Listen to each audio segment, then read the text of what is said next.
अनुच्छेद लिखें। Next article, अनुच्छेद 120, आर्टिकल 120। अनुच्छेद 120 बात करता है संसद में प्रयोग की जाने वाली भाषा के बारे में। संसद में किस भाषा का इस्तेमाल किया जाएगा उसके बारे में बात हो रही है। संसद में प्रयोग की जाने वाली भाषा।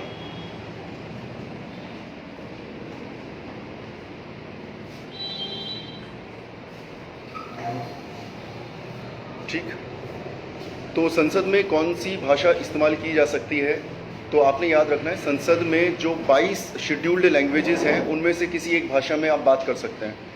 ठीक, टोटल आपके संविधान में एक्स्ट्रा पॉइंट लिखना। एक, जैसे मैंने कल आपको अनुसूचियां बताई थी, टोटल 12 अनुसूचियां हैं, तो 12 में से 7वीं जो अनुसूची है वो मैंने आपको कल बताया था कौन सी थी। संघ सूची जिसमें दिया गया है, राज्य सूची जिसमें दिया गया है, समवर्ती सूची जिसमें दिया गया है, वो 7वीं अनुसूची में आता है। ऐसे ही जो आपका शेड्यूल होते हैं, 8वीं जो अनुसूची है उसमें भाषा के बारे में बात की गई है। तो एक्स्ट्रा पॉइंट में आप लिख सकते हैं 8वीं अनुसूची भाषा। आपके संविधान की जो 8वीं अनुसूची है वो भाषा के बारे में बात करती है, और 8वीं अनुसूची में टोटल 22 भाषाएं दी गई हैं। 8वीं अनुसूची में 22 भाषाएं दी गई हैं। अनुच्छेद 120 चल रहा है। अनुच्छेद 120 में आप लिखें संसद में प्रयोग की जाने वाली भाषा, और इसमें एक्स्ट्रा पॉइंट में लिखवा रहा हूँ 8वीं अनुसूची में भाषा के बारे में बात की गई है जिसमें टोटल 22 भाषाएं दी गई हैं। तो आपसे पूछेगा टोटल कितनी शेड्यूल्ड लैंग्वेजेस हैं, 22 शेड्यूल्ड लैंग्वेजेस हैं, और इन्हीं 22 शेड्यूल्ड लैंग्वेजेस का आप इस्तेमाल कर सकते हैं कहाँ पर, संसद में। ठीक है, तो आप हिंदी में भी देखेंगे ज़्यादातर लोग हिंदी में बात करते हैं, इंग्लिश में भी बात करते हैं, लेकिन अगर उन्हें हिंदी और इंग्लिश नहीं आती तो इन 22 में से किसी एक भाषा का इस्तेमाल वो कर सकते हैं। कई बार आपने देखा होगा कि कई लोग जब बोल रहे होते हैं तो हेडफोन लगा दिए जाते हैं कान में, तो हेडफोन में क्या हो रहा होता है, ट्रांसलेशन हो रहा होता है।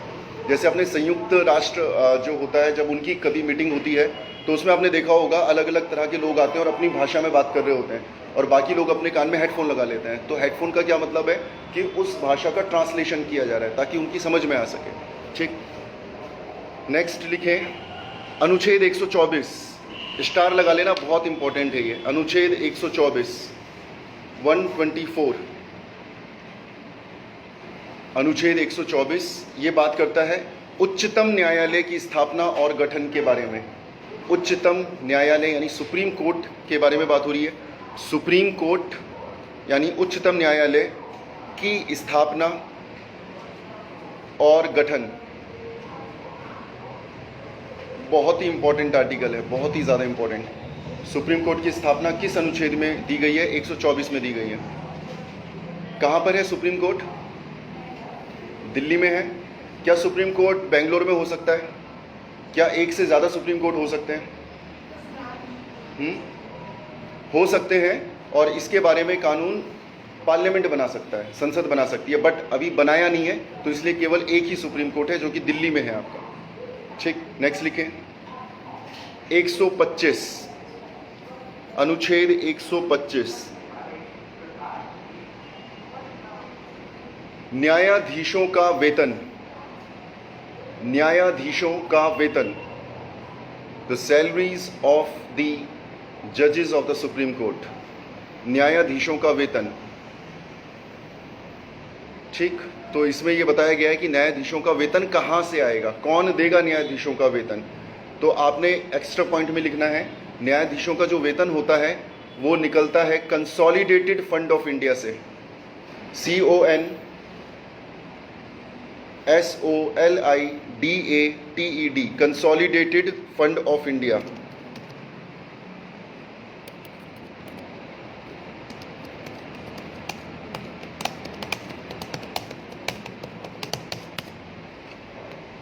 इसको हिंदी में कहा जाता है संचित निधि। कंसोलिडेटेड फंड ऑफ इंडिया को हिंदी में संचित निधि कहा जाता है। एक्स्ट्रा पॉइंट में ही लिख लेते हैं।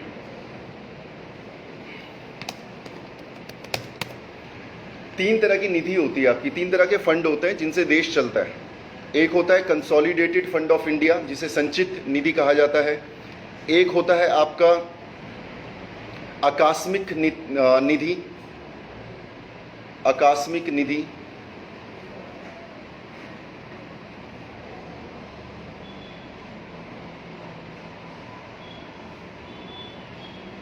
जिसे हिंदी में जिसे इंग्लिश में कंटिजेंसी फंड ऑफ इंडिया कहा जाता है, CONTINGENCY,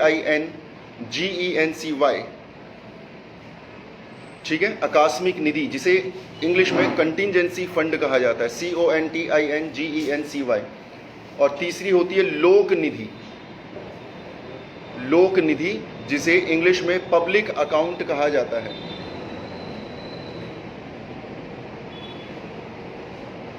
जहां पर आपने कंसोलिडेटेड फंड ऑफ इंडिया यानी संचित निधि लिखी है, उसके आगे लिखना अनुच्छेद 266, आर्टिकल 266।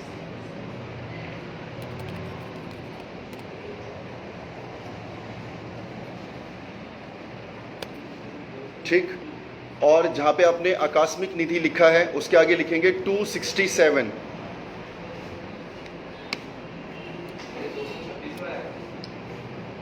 मैं एक्स्ट्रा पॉइंट बता रहा हूं आपको। एक है 266, कंसोलिडेटेड फंड ऑफ इंडिया आता है 266 में, और कंटिजेंसी फंड ऑफ इंडिया आता है 267 में।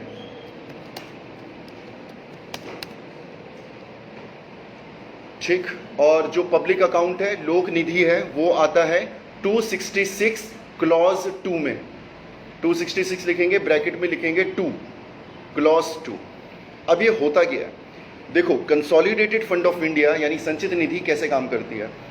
आपने कोई वस्तु खरीदी, उसके ऊपर लगा टैक्स, ठीक। टैक्स हम सब देते हैं, हम सब देखते हैं। दो तरह के टैक्स होते हैं, डायरेक्ट टैक्स होते हैं और इनडायरेक्ट टैक्स होते हैं। डायरेक्ट टैक्स इंडिया में केवल 6% लोग देते हैं, बाकी 94% लोग टैक्स नहीं देते हैं, ठीक। डायरेक्ट टैक्स की बात कर रहा हूँ। डायरेक्ट टैक्स जैसे इनकम टैक्स हो गया, तो जैसे आप लोग हो गए, आप लोग इनकम टैक्स नहीं देते हैं, ठीक। लेकिन इनडायरेक्ट टैक्स हम सब लोग इनडायरेक्ट टैक्स देते हैं। जब आपने मार्कर खरीदा या जब आपने पेन खरीदा, जब आपने कॉपी खरीदी, तो आपने सरकार को इनडायरेक्ट टैक्स दिया। अब उस पैसे का होता क्या है, जो भी टैक्स का जो पैसा होता है उसका होता क्या है, तो वो चला जाता है सीधे कंसोलिडेटेड फंड ऑफ इंडिया के अंदर। वो सारा पैसा जाएगा कंसोलिडेटेड फंड ऑफ इंडिया के अंदर, अनुच्छेद 266 के अनुसार। अब उस पैसे का सरकार इस्तेमाल करेगी देश को चलाने में।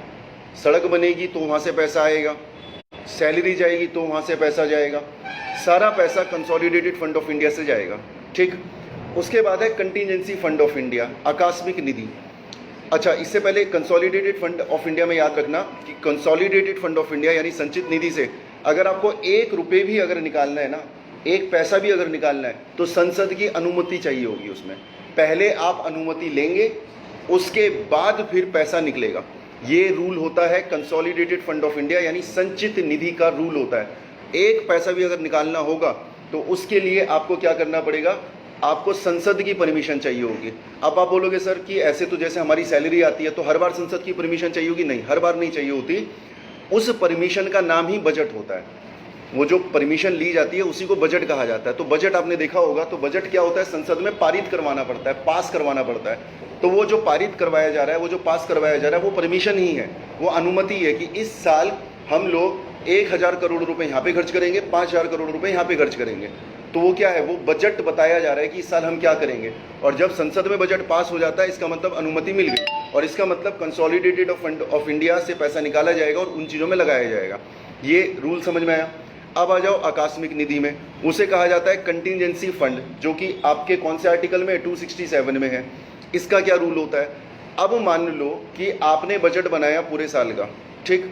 अचानक से कोरोना की 3rd वेव आ गई, या अचानक से सुनामी आ गई, या अचानक से कोई आतंकवादी हमला हो गया, जहाँ पे अब आपको अचानक से एक्स्ट्रा पैसे की ज़रूरत है। आपको एक्स्ट्रा पैसे की ज़रूरत है जो आपको पता नहीं था कि आ सकता है, जो आपने बजट में डाला नहीं था। उसके लिए आ जाती है आकस्मिक निधि। नाम से ही पता चल रहा है, आकस्मिक यानी अचानक से कुछ आया है जिसके लिए आपको पैसा चाहिए। इसका एक रूल है, इसका ये रूल है कि आकस्मिक निधि में पैसे होते हैं 500 करोड़। लिख लो कितना पैसा हो सकता है आकस्मिक निधि में, 500 करोड़ होते हैं इसमें। अब बहुत ज़्यादा अमाउंट नहीं है बट होता है इतना, 500 करोड़ होते हैं आपके आकस्मिक निधि यानी कंटिजेंसी फंड ऑफ इंडिया में। ठीक, दूसरा रूल ये है कि इसमें परमिशन किसकी चाहिए? राष्ट्रपति की। दूसरा इंपॉर्टेंट पॉइंट, आकस्मिक निधि से पैसा अगर आपको निकालना है तो आपको राष्ट्रपति की अनुमति चाहिए होगी। ठीक, तीसरा पॉइंट, पैसा निकालने के बाद आपको ये संसद से पारित करवाना जरूरी है। ठीक है, पैसा निकाल लिया 500 करोड़ रुपए में से, मान लो 250 करोड़ रुपए निकाल लिए, उसके बाद फिर आप संसद से अनुमति लोगे। समझ में आया? तो यहां पर क्या हो रहा है, यहां पर कंसोलिडेटेड फंड यानी संचित निधि में पैसा निकालने से पहले चाहिए आपको परमिशन, और आकस्मिक निधि में पैसा निकालने के बाद चाहिए। डन। अब ये वैसा ही है, फॉर एग्जाम्पल जैसे अगर आपके पिताजी घर में हैं और आपको बाइक खरीदनी है, ठीक, तो बाइक आपने खरीदनी है तो ऑब्वियसली ऐसा नहीं हो सकता कि आप शाम को बोलोगे और सुबह बाइक आ जाएगी। मिडिल क्लास में तो नहीं हो सकता है ना, अगर अंबानी अडानी हो तब तो हो सकता है, लेकिन मिडिल क्लास में क्या होगा, 1 महीने पहले प्लानिंग होगी, 2-4 FD तोड़ी जाएंगी, दिवाली का वेट किया जाएगा कि दिवाली में कुछ डिस्काउंट हो जाता है, इस तरीके से मिडिल क्लास चलता है। तो यहाँ पर क्या हुआ, यहाँ पर जो चीज़ आपको चाहिए, अब आपने पहले संसद यानी जो सुप्रीम पावर है यानी पिताजी, आपने उनसे परमिशन लेनी है और उनसे पैसा लेना है। ठीक, अब मान लेते हैं पिताजी फौज में है या पिताजी होटल इंडस्ट्री में, जो आमतौर पर उत्तराखंड में होता है, और वो जो है कहीं पे पोस्टिंग है जहाँ पे आपका उनके साथ कम्युनिकेशन नहीं हो पा रहा, अचानक से आपको फीस देनी है, अचानक से PCS के फॉर्म निकले और आपने एडमिशन लिया और आपको फीस देनी है, जो कि आपके उस साल के बजट का हिस्सा नहीं था, जिसके लिए पिताजी ने एक्स्ट्रा पैसे आपको नहीं दे रखे थे। अब पिताजी से कम्युनिकेट भी नहीं कर पा रहे हो, आप बात भी नहीं कर पा रहे हो, तो आपने क्या किया, आपने अपने बैंक अकाउंट में से कुछ पैसा निकाल दिया। ठीक है, वो पैसा निकाल दिया और आपने फीस दे दी। अब उसके बाद ऐसा तो नहीं है कि पिताजी को बताओगे नहीं, बताना तो पड़ेगा ही। तो उसके बाद फिर जब पिताजी से बात होगी तब आप बताओगे कि पापा ऐसा ऐसा सीन है, मैंने वो पैसा खर्च कर दिया। सेम रूल लगेगा यहाँ पर, जब पहले से आपने प्लान खर्चे कर रखे हैं तो आपको पहले परमिशन चाहिए होगी संसद की, लेकिन अगर अनप्लान्ड खर्चे हैं, अचानक से कोई सिचुएशन, इमरजेंसी सिचुएशन आई, तो आपने पैसा खर्च कर दिया, लेकिन बताओगे तो जरूर उसके बाद, तो संसद में दोबारा आपको वो पारित करवाना पड़ेगा। तो पारित तो दोनों में करवाना पड़ेगा। डन। अब आ जाता है तीसरा, लोक नीति, पब्लिक अकाउंट। पब्लिक अकाउंट में कौन से खर्चे होते हैं? पब्लिक अकाउंट में आपके जो डेली यूज़ के जो खर्चे हैं, जो रोज़मर्रा के खर्चे हैं, जो सरकार के रोज़मर्रा के खर्चे हैं, जैसे हमारे भी 3 तरह के खर्चे हैं ना। एक खर्चा वो जो आपका फिक्स्ड है कि इस साल मुझे इतनी फीस देनी है, मुझे बाइक खरीदनी है, मेरे घर का राशन इतना, राशन वाला दूसरे में आएगा। जो आपके प्लान है कि मेरे को सड़क बनानी है, मेरे को पुल बनाने हैं, मेरे को ब्रिज बनाने हैं, ये कंसोलिडेटेड फंड ऑफ इंडिया से पैसा जाएगा। एक वो खर्चे होते हैं जो कि आपके रेगुलर खर्चे होते हैं। रेगुलर खर्चे जैसे कि आपके एडमिनिस्ट्रेटिव कॉस्ट हो गया, ठीक है, जो घर को चलाने के लिए, जैसे एक रेगुलर खर्चे में, जैसे आप घर से यहाँ पे आ रहे हैं तो ऑटो का किराया या फिर जो पेट्रोल आप डलवा रहे हो, उसके लिए पब्लिक अकाउंट होता है। ठीक, जो कौन से अनुच्छेद में, 266 के क्लॉज 2 में। अब सवाल ये पूछा जाता है कि जो ऐसे ही सेम चीज़ होती है आपकी राज्य की, जैसे कंसोलिडेटेड फंड ऑफ इंडिया होता है, वैसे ही कंसोलिडेटेड फंड ऑफ स्टेट भी होता है। स्टेट का भी अपना बजट होता है, स्टेट में भी ये 3 चीज़ें होती हैं। ठीक, अब ये आपसे सवाल पूछेगा कि सुप्रीम कोर्ट का जो जज है उसकी सैलरी कहाँ से आएगी, तो वो आती है कंसोलिडेटेड फंड ऑफ इंडिया से, संचित निधि से उसकी सैलरी आती है। वो प्लान्ड खर्चा है, समझ में आया, वो संचित निधि से आएगा। अगर वो आपसे पूछे कि हाई कोर्ट के जज की सैलरी कहाँ से आएगी, तो वो कहाँ से आएगी, स्टेट के खर्चे से आएगी, कंसोलिडेटेड फंड ऑफ स्टेट। ये लिख लो, ये यूपीएससी में पूछा गया है। हाई कोर्ट का जो जज होता है उसकी सैलरी आती है कंसोलिडेटेड फंड ऑफ स्टेट से, राज्य की संचित निधि से उसकी सैलरी आती है। और लास्ट इसमें इंपॉर्टेंट पॉइंट लिखना स्टार लगा के, दोनों की पेंशन, चाहे वो आपका सुप्रीम कोर्ट का जज हो चाहे हाई कोर्ट का जज हो, दोनों की पेंशन भारत की संचित निधि से निकाली जाती है। तो ये बड़ा इंपॉर्टेंट पॉइंट है। हाई कोर्ट के जज की सैलरी तो आएगी जरूर राज्य के खर्चे से, लेकिन उसकी पेंशन जब आएगी तो वो कंसोलिडेटेड फंड ऑफ इंडिया से आएगी, भारत की संचित निधि से। दोनों की पेंशन भारत की संचित निधि से निकाली जाती है।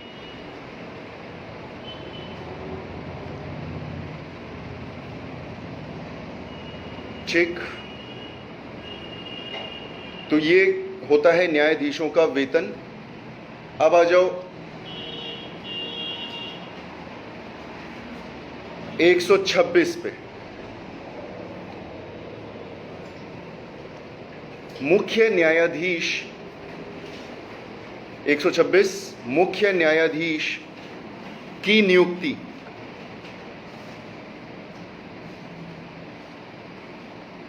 मुख्य न्यायाधीश की नियुक्ति।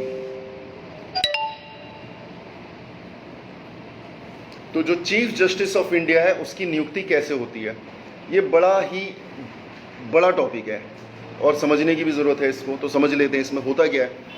देखो, चीफ जस्टिस ऑफ इंडिया जो होता है ना, मुख्य न्यायाधीश, तो 126 में क्या लिखा हुआ है? 126 में ये लिखा हुआ है कि मुख्य न्यायाधीश की नियुक्ति कौन करेगा? राष्ट्रपति करेगा। तो पहला तो पॉइंट ये लिख लो, मुख्य न्यायाधीश की नियुक्ति राष्ट्रपति करेगा।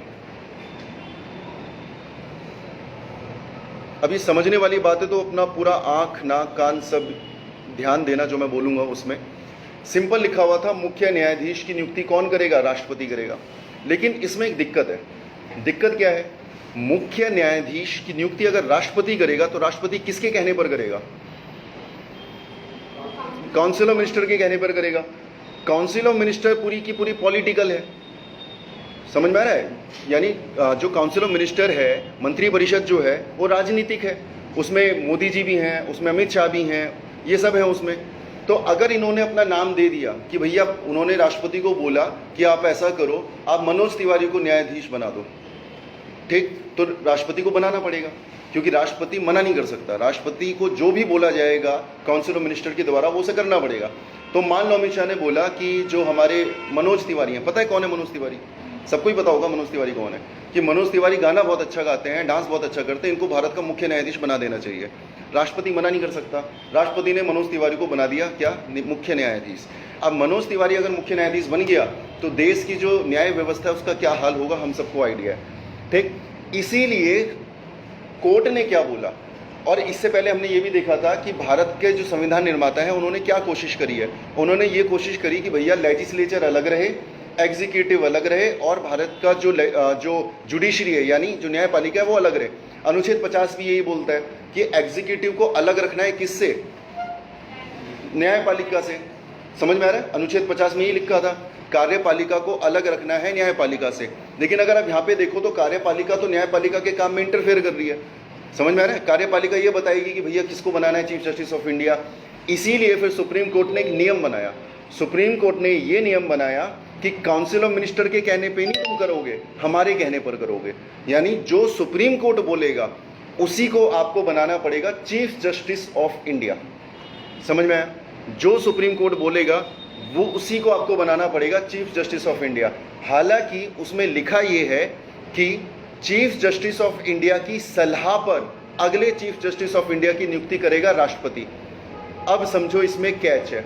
सलाह का क्या मतलब होता है? मान लो मैं आपको सलाह देता हूं कि आपको कल से 10 घंटे पढ़ना चाहिए, मैं आपको सलाह दे रहा हूं। सलाह का मतलब आप चाहो तो मानो, चाहे तो ना मानो। सलाह का मतलब ये होता है। तो संविधान में लिखा है कि सुप्रीम कोर्ट ने ये बोला कि सलाह पर आप क्या करोगे? आप बनाओगे मुख्य न्यायाधीश। अब मुख्य न्यायाधीश की अगर सलाह दी तो राष्ट्रपति हो सकता है माने, हो सकता है ना माने। लेकिन सुप्रीम कोर्ट ने एक और फैसला लिया। सुप्रीम कोर्ट ने बोला कि वो नाम की सलाह है, जो हम बोलेंगे तुम्हें करना पड़ेगा। सलाह का मतलब सलाह नहीं है, सलाह का मतलब है आपको वो करना पड़ेगा, वो ऑर्डर ही है। लेकिन क्योंकि तुम राष्ट्रपति हो, इसलिए हम तुम्हें रिस्पेक्ट दे रहे हैं, हम उसमें ऑर्डर लिख नहीं रहे, लेकिन समझ लेना कि वो ऑर्डर ही है। समझ में आया? तो जो सलाह होगी वो बाइंडिंग होगी। फॉर एग्जाम्पल, अगर आपके पिताजी आपको कोई सलाह देते हैं तो नाम की सलाह है, वो आपको ऑर्डर ही दे रहे हैं, वो बस तुम बड़े हो चुके हो इसलिए तुम्हें सम्मान थोड़ा दिया जा रहा है, नहीं तो वो सलाह नहीं है, वो ऑर्डर ही है। तो सुप्रीम कोर्ट ने ये सिस्टम तैयार किया। अब सुप्रीम कोर्ट जो है सलाह किस आधार पर देगा? सुप्रीम कोर्ट सलाह देगा कॉलेजियम सिस्टम बनाकर। लिख लो कॉलेजियम सिस्टम। अब इसका हिंदी मुझे नहीं पता क्या होता है, मैं चेक करता हूं इसका हिंदी क्या होता है।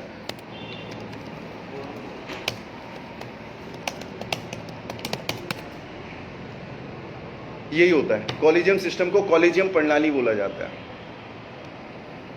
समझ में आया? तो अब कॉलेजियम सिस्टम क्या होता है?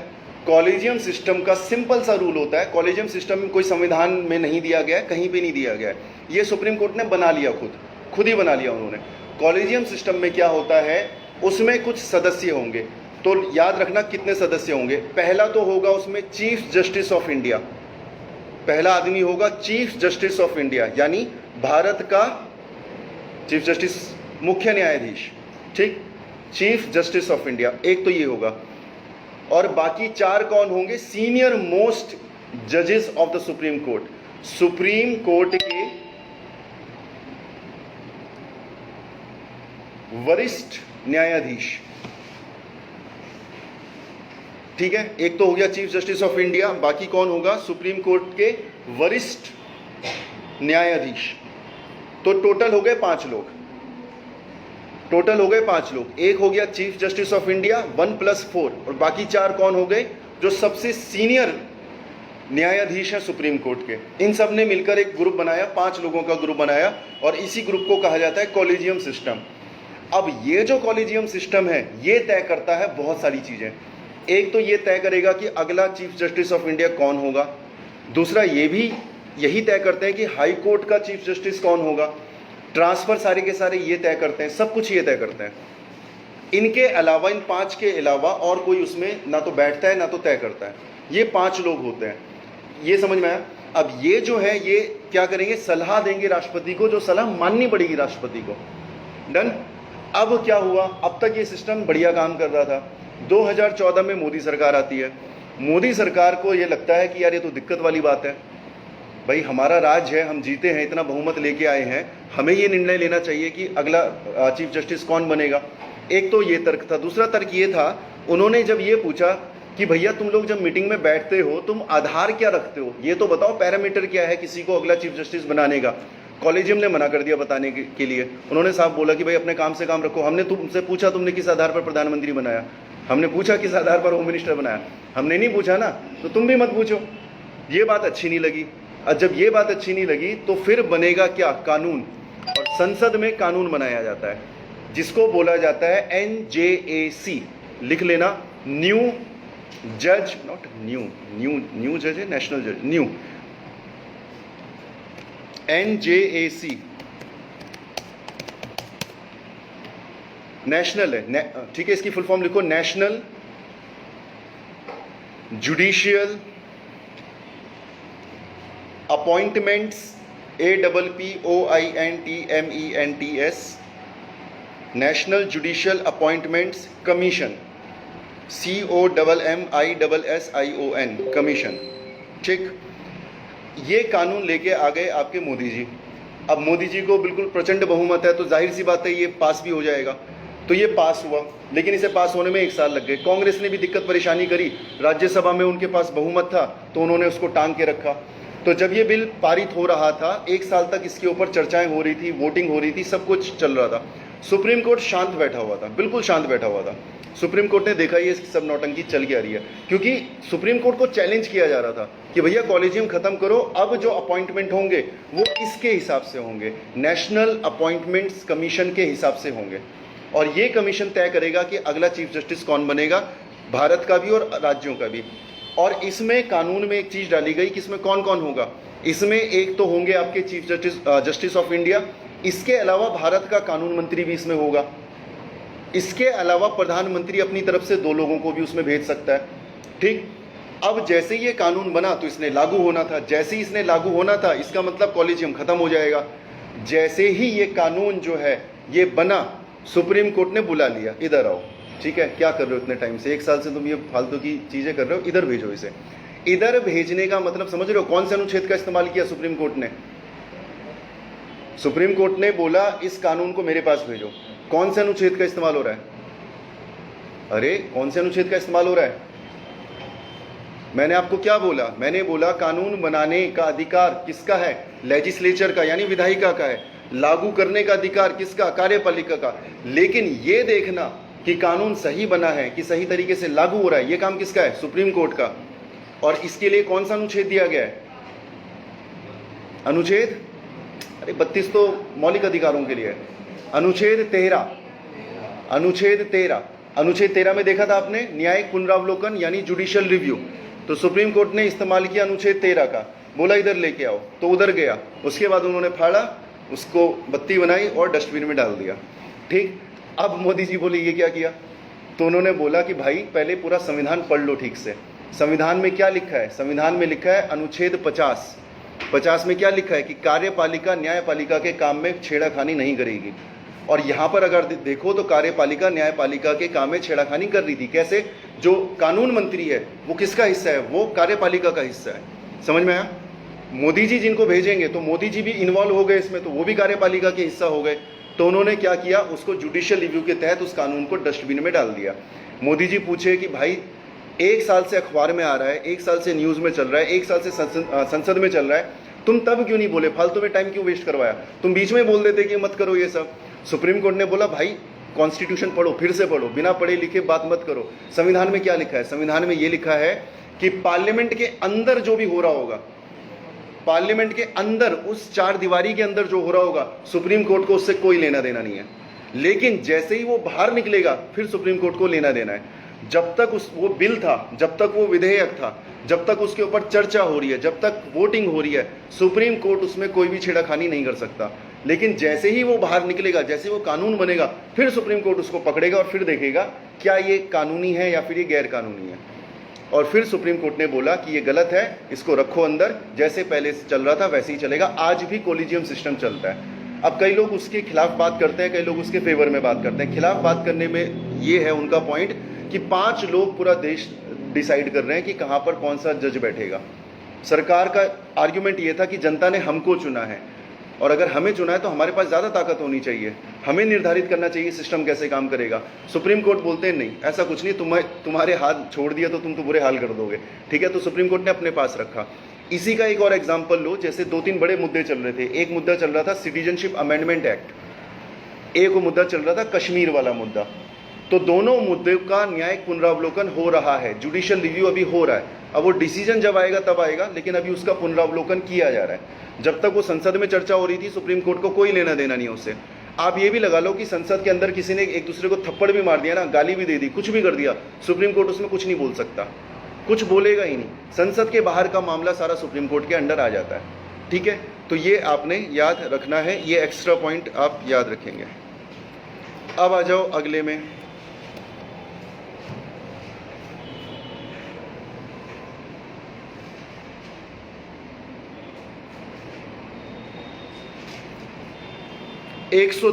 अनुच्छेद 130।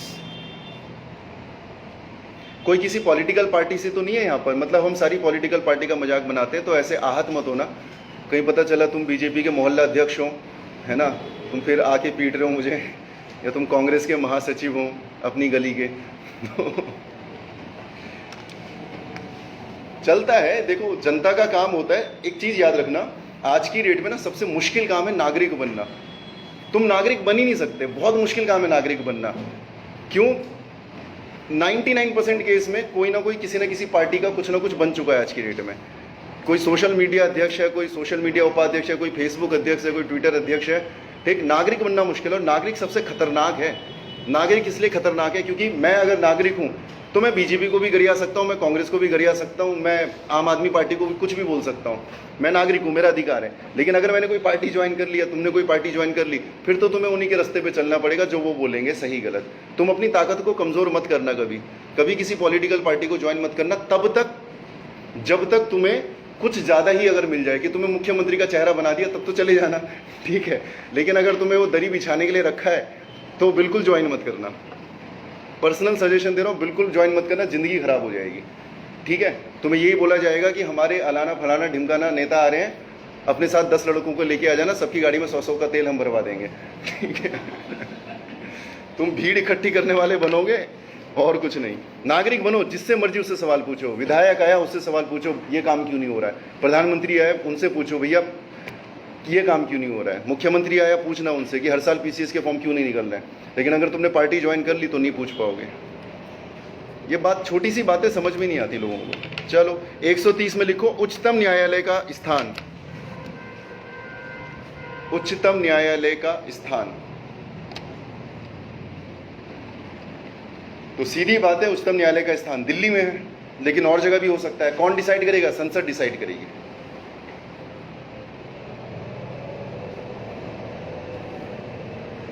उसके बाद लिखो अनुच्छेद 137, स्टार लगा लेना, बहुत इंपॉर्टेंट है। अनुच्छेद 137 137 निर्णय एवं आदेशों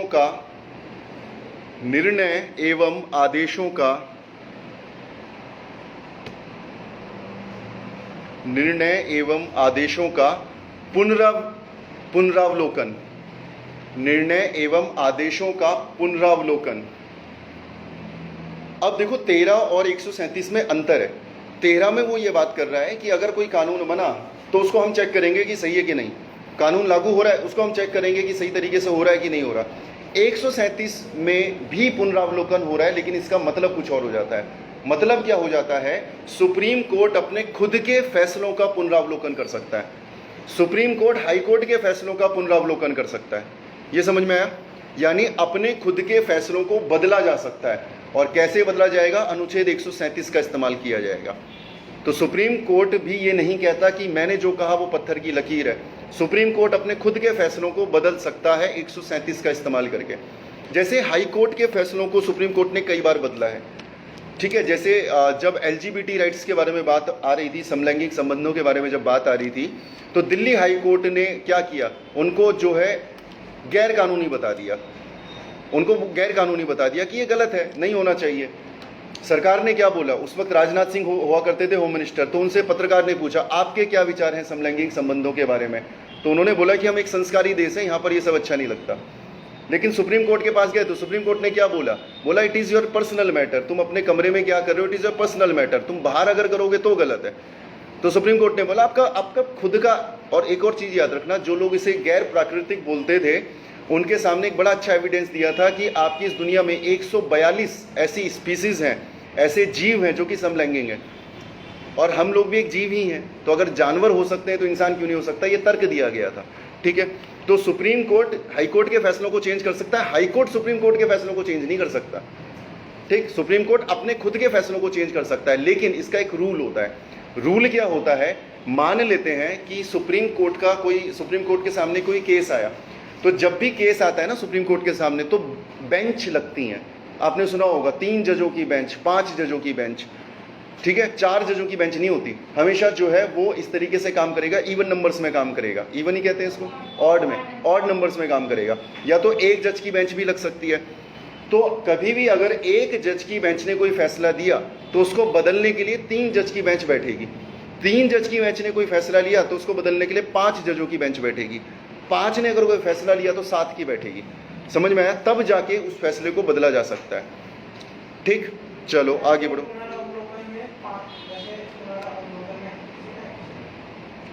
उसी टाइम पे ही बैठेगी, क्योंकि आप पुनरावलोकन कर, वैसे आमतौर पर कोई भी केस जाएगा उसमें बेंच ही बैठती है, या तो 5 की बैठेगी या 3 की बैठेगी। अब मान लेते हैं अपने फैसले को उन्हें बदलना है, तो अगली बार जो बेंच बैठेगी उससे बड़ी बेंच बैठेगी। जो सबसे बड़ी बेंच बैठी थी वो केशवानंदा भारती केस में बैठी थी 1973 में। 13 जजों की बेंच बैठी थी उसमें, शायद इससे ज़्यादा 13 जजों की बेंच बैठी थी, ठीक है। केशवानंदा भारती केस पढ़ेंगे तो आप देखना, केशवानंदा भारती केस को भारत का मिनी कॉन्स्टिट्यूशन भी कहा जाता है। उसने पूरा संविधान में बहुत सारे बदलाव किए, केशवानंदा भारती केस, ठीक है। चलो जब आएगा तब बात करेंगे। आगे लिखो।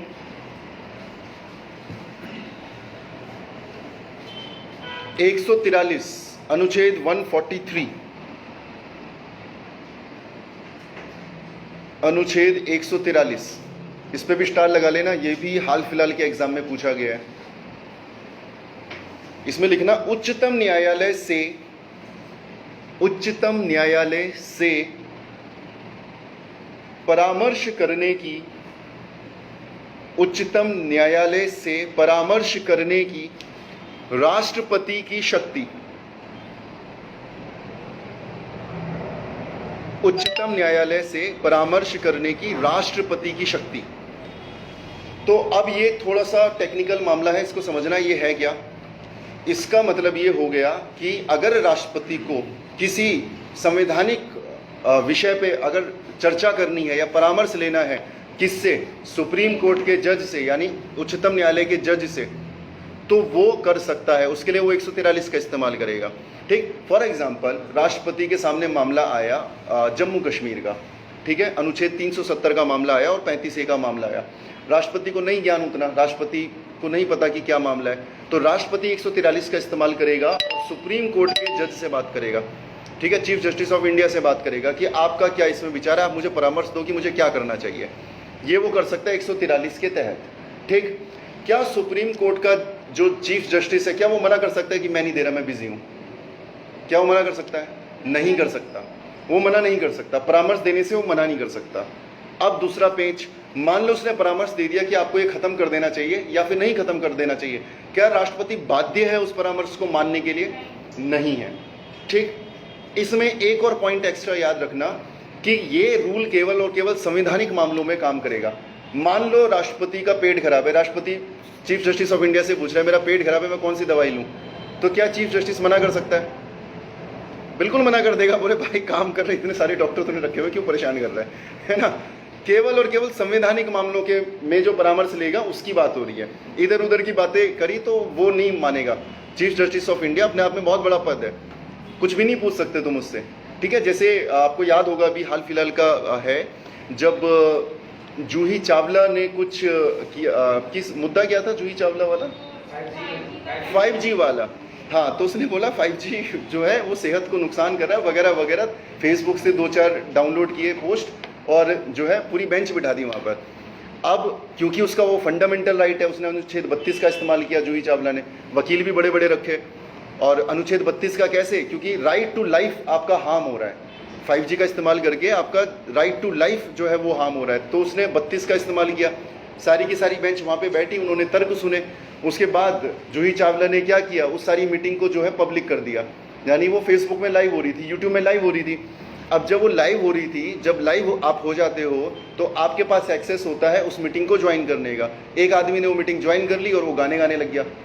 ठीक है, वो कौन सा गाना गा रहा था? वो जूही चावला का एक गाना गा रहा था, देखा है पहली बार साजन की आंखों में प्यार। ठीक है, और वहां पर आप सोच रहे हो कौन बैठा है वहां पर? चीफ जस्टिस ऑफ इंडिया बैठा है वहां पर, और मजाक बन रहा है, मोकरी बन रहा है आपका जुडिशरी का। उनका बड़ा दिमाग खराब हुआ, सीधे के सीधे 20 लाख रुपए का जुर्माना डाल दिया। ठीक है कि मैडम पहले 20 लाख रुपए जमा करो, तुमने क्या तमाशा बना रखा है यहाँ पर, और तुमने टाइम वेस्ट किया हम लोगों का।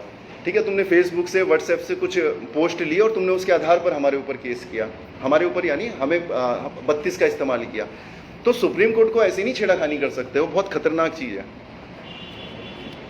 अगला लिखो,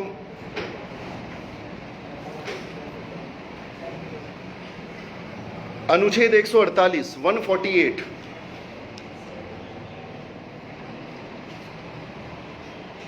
अनुच्छेद 148 148, भारत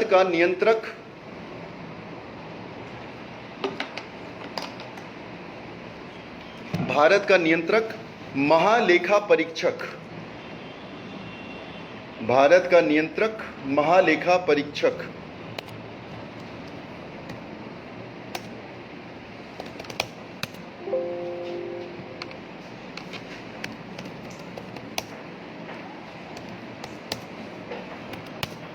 इंग्लिश में से कहा जाता है comptroller and auditor general of India. क्या काम होता है इसका? ये भी बड़ा ताकतवर आदमी है। सरकार के जितने भी खर्चे होते हैं उन सारे खर्चों का लेखागार ये होता है। ठीक है, वो ये देखता है सरकार ने फालतू पैसा तो नहीं खर्च कर दिया कहीं, तो ये सारी चीजें अकाउंट मैनेजमेंट करेगा, अकाउंट को देखेगा। जैसे ऑडिटर होते हैं ना, आपको अगर थोड़ा बहुत आइडिया हो, अगर आप किसी कंपनी में आपकी कोई कंपनी है, आपका कोई फैक्ट्री वगैरह है, तो वहाँ पे ऑडिटर्स आते हैं और वो पूरा आपके कागज ऑडिट करेंगे। समझ में आ रहा है? वो पूरा चेक करेंगे आपका कितना इनकम है, कितना आपका पैसा खर्च हुआ है। राइट, कहीं ऐसा तो नहीं आपने बढ़ा चढ़ा कर लिख दिया, मान लो 5 रुपये का पेन है, आपने उसे 500 रुपये का पेन लिख दिया। ठीक है, जैसे ऑडिटिंग हुई थी, ये पूरा का पूरा सिस्टम बर्बाद कर दिया था। देखो, कांग्रेस को बर्बाद करने में ना एक तो मोदी जी का हाथ है, उनसे बड़ा हाथ राहुल गांधी का है। ठीक, और तीसरा एक हाथ है जिसका नाम था, यस, तीसरा नाम था विनोद राय का, विनोद राय, यस, CAG थे, comptroller and auditor general of India. इनका बहुत बड़ा हाथ था। इनका क्या हाथ था? इन्होंने 2012-13 में एक रिपोर्ट निकाली, और अब आपको याद आ जाएगा, आपने सब ने सुना होगा, ये 1,73,000 करोड़ का 2G घोटाला जरूर सुना होगा, ये बहुत ज्यादा चर्चाओं में था। 1,73,000 करोड़ का 2G घोटाला। ठीक, ये ऑडिटर थे, इन्होंने ऑडिट किया और इन्होंने बोला कि 1,73,000 करोड़ का घोटाला हुआ है। अब जब ये बात जनता में पहुंची तो हमारी इमेजिनेशन से भी ज्यादा है। 1,73,000 करोड़ कितना होता है? जीवन बीत जाएगा, जीरो नहीं लगा पाएंगे हम उसके आगे। ठीक, इतना। वहां से डाउनफॉल शुरू हो गया, वहां से लोगों को लगा यार ये तो बड़ी करप्ट पार्टी है। इससे पहले का एक और रिकॉर्ड है, 2010 के कॉमनवेल्थ गेम हुए थे, जो सुरेश कलमानी का नाम आपने सुना होगा। वो आदमी 10,000 करोड़ का घोटाला अकेले करके बैठा हुआ था, ठीक। और वो कैसे किया उन्होंने, आप कभी उसकी रिपोर्ट देखना, तो उसमें क्या था कि कॉमनवेल्थ विलेज जब बना था तो उसमें ठेके मिलते थे ठेकेदारों को, ठेकेदारों से कमीशन होता है, जैसे 30% कमीशन आज भी है, ठीक है। कई लोगों का नाम भी 30% पड़ा हुआ है, ठीक है। 30% का सीधा सीधा मार्जिन होता है। तो उस आदमी ने क्या किया, पहले सड़क बनाने का ठेका दिया, ठीक, उसमें 30% लिया, फिर सड़क को तोड़ने का ठेका दिया, उसमें 30%, फिर दोबारा एक को दिया सड़क बनाने का, इस तरीके से। उसके बाद जितने भी कॉमनवेल्थ गेम में जो कमरे बनाए गए थे, उसमें आपने एक टीवी लगाना है, उसमें आपने फ्रिज लगाना है, बेड लगाना है। तो उनकी जब ऑडिटिंग हो रही थी, जब विनोद राय ऑडिटिंग कर रहा था, तो उसको एक चीज़ बड़ी अच्छी लगी कि एक दिन का फ्रिज का किराया 25,000 रुपये रखा हुआ था, रखने का किराया सिर्फ, मतलब खरीदा नहीं है, 25,000 का किराया है एक दिन का, ठीक है। एसी का किराया, बिस्तर का किराया, हर चीज़ का किराया मल्टीपल्स में था। और जब उन्होंने पूरा कैलकुलेट किया तो वो 10,000 करोड़ का घोटाला एक आदमी करके बैठा था, सुरेश कलमानी जिसका नाम था। उसके बाद ये चर्चा आ ही रही थी, लेकिन इलेक्शन 2014 में थे। उसके बाद एक और घोटाला सामने आया, 2G घोटाला जिसे कहते हैं। जैसे अब तो हम ऑलमोस्ट 5G में आ चुके हैं, जहाँ पर आप बैठे हो इस टाइम पे 5G है अवेलेबल। आज से 2012-13 की बात करें तो 2G चलता था, याद भी होगा आपको 2G का टाइम, है ना, 2G चलता था उस टाइम पर। तो 2G घोटाला भाई साहब ने किया था 1,73,000 करोड़ का, और उससे बहुत एक बैड पब्लिसिटी मिली थी, और उससे फिर लगा था कि अब इनसे छुटकारा पाना है। वो केस चला 2018-19 में उसका रिजल्ट आया। तो जब रिजल्ट आया तो सुप्रीम कोर्ट ने बोला कि भाई 1,73,000 करोड़ गए कहाँ, अगर घोटाला है तो कहीं तो गए होंगे 1,73,000 करोड़। विनोद राय को बुलाया कि आप कह रहे थे इतने का घोटाला है, यहाँ तो कुछ भी नहीं पता चल रहा है। तो उन्होंने बोला कि मैंने ये नहीं बोला था कि इतने का घोटाला हुआ है, मैंने ये बोला था कि इतने पैसे और कमाए जा सकते थे, कांग्रेस कमा नहीं पाई। मतलब अगर वो सही तरीके से बेचती तो 1,73,000 करोड़ और आ सकते थे जो आए नहीं। समझ में आ रहा है, दोनों बातों में डिफरेंस है। एक में यह है कि मैंने इतना पैसा जेब में डाल दिया, दूसरा कि मैं डाल सकता था, मैंने डाले नहीं। तो वहां पर फिर उसका मजाक बना, और फाइनली सुप्रीम कोर्ट का जजमेंट आता है 0 रुपये का घोटाला हुआ था, कोई भी पैसा इधर उधर नहीं गया। ये बात अलग है कि आ सकते थे। तुमने अगर अपनी बाइक बेची, तुमने 40,000 की बेची, कोई आदमी आया बोला यार ये बाइक तो 80,000 की बिक सकती थी, क्या तुम्हें 40,000 का नुकसान हुआ है क्या? तुम कमा सकते थे, नुकसान नहीं हुआ, कमा सकते थे, तुमने कमाया नहीं, ठीक। ये आदमी बहुत इंपॉर्टेंट होता है, कैग। आपके एग्जाम में आएगा कि भारत का वर्तमान कैग यानी महालेखा नियंत्रक परीक्षक कौन है, comptroller and auditor general of India कौन है, कोई बताएगा कौन है? यस, गिरीश चंद्र मुर्मुरे, लिख लो, मुर्मुरे नहीं है, मुर्मू है, मुर्मुरे, गिरीश चंद्र मुर्मू। ये वर्तमान में भारत के कैग हैं। इतनी कहानी के बाद भी अगर तुमने कल ये नहीं बताया ना 148 में क्या लिखा हुआ है, ये इसलिए बताता हूं कहानी ताकि एग्जाम में कहानियां याद आती हैं। 148 गिरीश चंद्र मुर्मू, ठीक, वर्तमान में भारत के ये महालेखा परीक्षक हैं।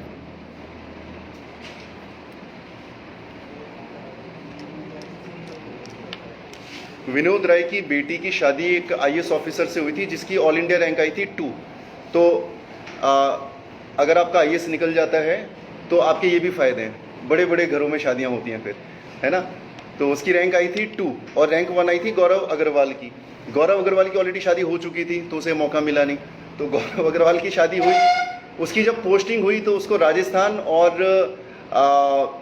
गुजरात का एक बॉर्डर एरिया पड़ता है जहाँ पे लाइट वगैरह भी कुछ नहीं था, वहाँ का उसको SDM बना के भेजा था। और जो इनके जो क्या कहते हैं दामाद हैं, उनकी आज तक दिल्ली से बाहर कभी पोस्टिंग नहीं हुई है, वो हमेशा सेक्रेटरिएट में ही बैठे रहते हैं। तो अपनी वफादारी का इनाम उन्हें आज भी मिल रहा है। और विनोद राय को बाद में एक बैंकिंग ब्यूरो बोर्ड होता है उसका अध्यक्ष भी बना दिया गया था, ठीक है, 2016 में। तो जो वफादारी उन्होंने 13 में दिखाई उसका रिजल्ट आगे उनको देखने को मिला। अगला लिखो, अनुच्छेद 153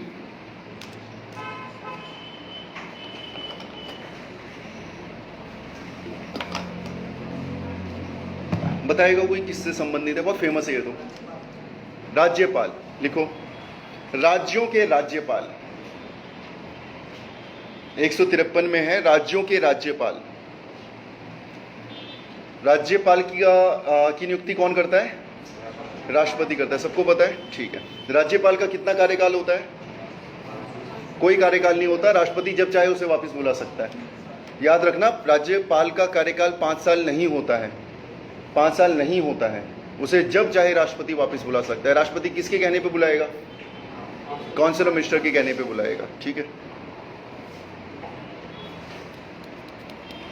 आमतौर पर राज्यपाल उन्हें बनाया जाता है या राष्ट्रपति उन्हें बनाया जाता है जिनका आपको करियर खत्म करना हो। पॉलिटिकल करियर खत्म करने के लिए राज्यपाल या राष्ट्रपति बनाया जाता है। जैसे प्रणब मुखर्जी को जब राष्ट्रपति बनाया गया था, इसलिए बनाया गया था ताकि राहुल गांधी का रास्ता क्लियर हो जाए, क्योंकि प्रणब मुखर्जी बहुत कद्दावर नेता थे, बहुत बड़े नेता थे, और वो सपना भी देख रहे थे प्रधानमंत्री बनने का। उनको राष्ट्रपति बना दिया, उनको पद मिल गया, वो भी खुश, राहुल गांधी भी खुश।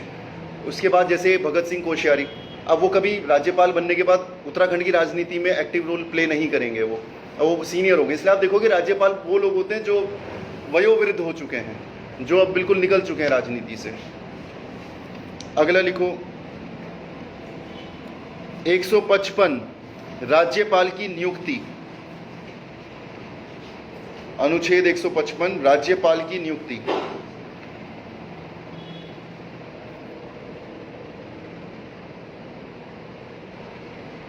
एक 156 राज्यपाल की पदावधि।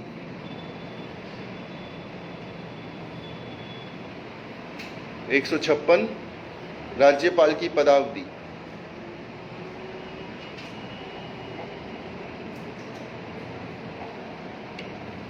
उसके बाद 163 राज्यपाल को सलाह देने के लिए मंत्रिपरिषद। 163 आर्टिकल 163 राज्यपाल को सलाह देने के लिए मंत्रिपरिषद।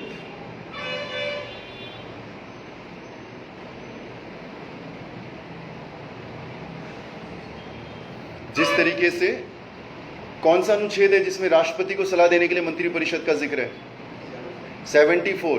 उसी तरीके से 163 में आपको राज्यपाल को सलाह देने के लिए मंत्रिपरिषद का गठन किया गया है।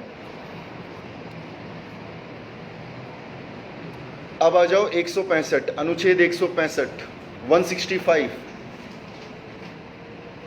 राज्य का महाधिवक्ता।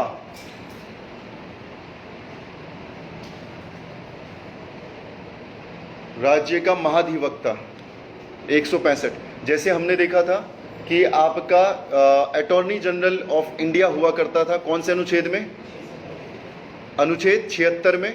और इसी तरीके से आपका राज्य का भी एक महाधिवक्ता होता है, ठीक है, डन 165 में। उसके बाद लिखो 168 अनुच्छेद 168 168 राज्य के विधानमंडल का गठन। राज्य के विधानमंडल का गठन 168 राज्य के विधानमंडल का गठन। तो विधानमंडल क्या होता है? वही होता है जो ऊपर पार्लियामेंट होती है। अब विधानमंडल में दो चीजें आती हैं आपकी, एक विधानसभा आएगी, एक विधान परिषद आएगी, ठीक। विधानसभा और विधान परिषद मिलकर बनाते हैं विधानमंडल। समझ में आया? विधानमंडल एक, उसके दो पार्ट, एक हो जाएगा विधानसभा और एक हो जाएगा विधान परिषद, ठीक। विधानसभा का लगभग वैसे ही काम है जैसे लोकसभा का काम है, और विधान परिषद का लगभग वैसा ही काम है जैसे राज्यसभा का काम है। दूसरा आपको याद रखना है, विधानसभा तो सारे राज्यों में होगी, सारे राज्यों में होगी, प्लस 2 यूनियन टेरिटरी में होगी। समझ में आया? जितने भी राज्य हैं सब में विधानसभा तो होगी ही होगी, प्लस 2 यूनियन टेरिटरी में होगी, दिल्ली में होगी और पुडुचेरी में होगी। पौंडीचेरी पुराना नाम था, अब वो पुडुचेरी है, ठीक। ये समझ में आया? लेकिन जो विधान परिषद होती है, विधान परिषद सारे राज्यों में नहीं होती। जहाँ तक मैं याद कर पा रहा हूँ 6 राज्यों में अब है, पहले 7 में होती थी, अब 6 में है, ठीक है। अब आपके 6 राज्यों में विधान परिषद है, लेकिन विधानसभा सारे राज्यों में। ये समझ में आया? अब जब ये भी लिखी लो कहाँ कहाँ पर आपको मिलेगी।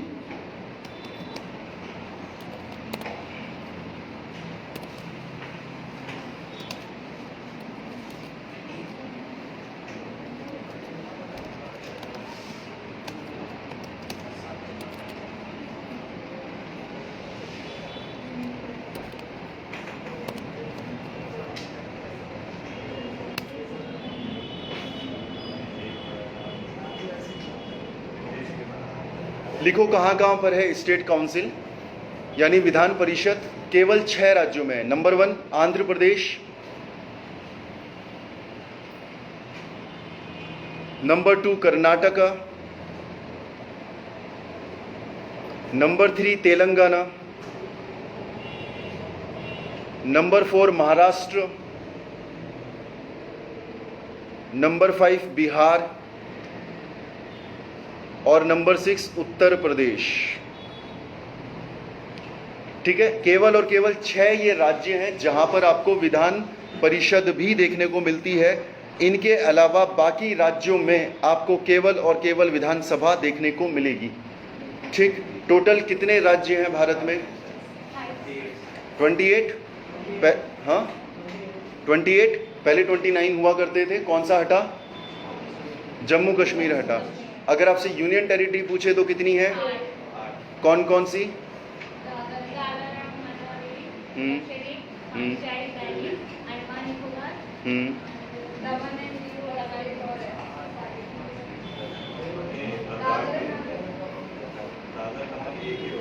दादर एंड दमन तो एक ही हो गया अब, है ना?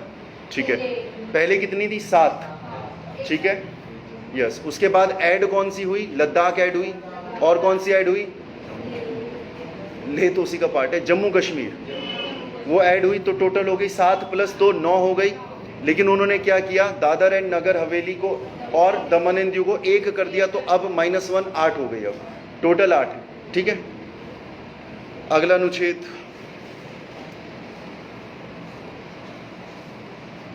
170 विधानसभाओं की संरचना। 170 विधानसभाओं की संरचना। 171 लिखो, विधान परिषद की संरचना। तो विधानसभा की संरचना में आपने याद रखना है विधानसभा इलेक्शन होते हैं। ठीक है, जहां पे जो सदस्य होते हैं उन्हें MLA कहा जाता है। MLA, member of legislative assembly. ठीक, MLA। तो ये हो गए विधानसभा की संरचना। तो अगर आप बात करो उत्तराखंड की, तो पहले 70 + 1 थे। कौन सा वाला? विधानसभा की संरचना। ये विधानसभा की संरचना है।